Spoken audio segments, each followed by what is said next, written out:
Hey, hoo-yah, everybody. Oscar Morris, Free Canes for Veterans page. I wrote a story for you today, and I want to share it with you. If you like this story, then hit the share and share it with others. Hopefully somebody can get something out of it. There was a little boy who was in school.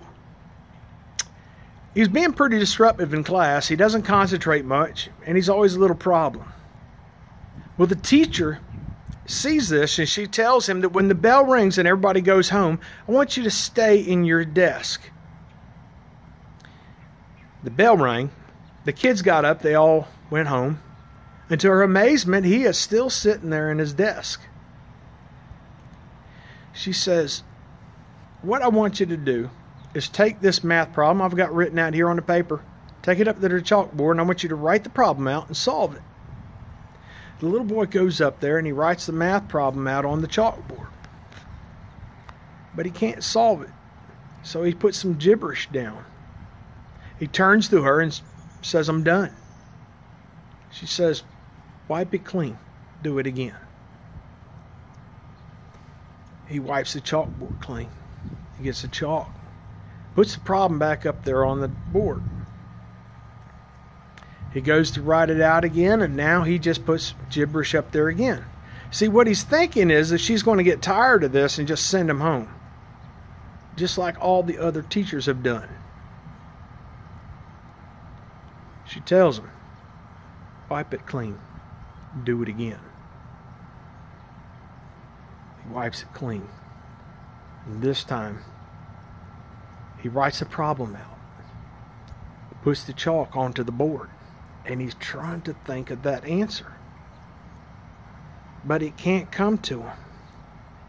And he throws the chalk down.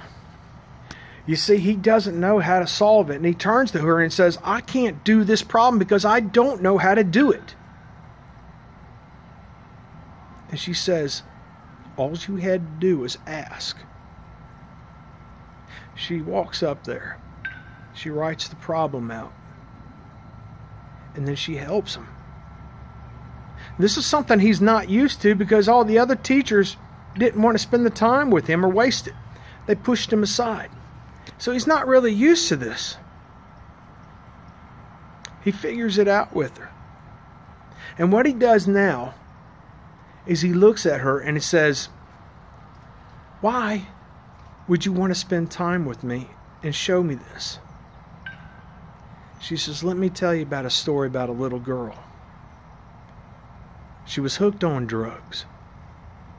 And she knew that she wanted to find the right way and the right path in life. So she turned to God. But she made mistakes and slipped back. But God told her, wipe the slate clean, start again. And so she did. And every time she tried to clean up her life, she fell backwards again. Wipe the slate clean, he said. Start again. Wipe the slate clean. Start again. Never losing his patience. When one day she got upset, she goes, God, you must help me because I don't know how to do this myself. God answered her. And God says, you know, my child, all you had to do is ask. The little boy says, that was you, wasn't it? She says, yes, that was me. And he says, and you're going to help me? She says, all you have to do is ask. You see, in life, no matter what problem that you're faced with and you think you can't figure it out, wipe that slate clean. Start again. No matter what the problem, wipe that slate clean and start again. If you can't solve that problem by yourself, you ask for help. Know where to ask your help from. Because somebody's going to help you solve that problem. God loves you. I love you. Hoo-yah, everybody.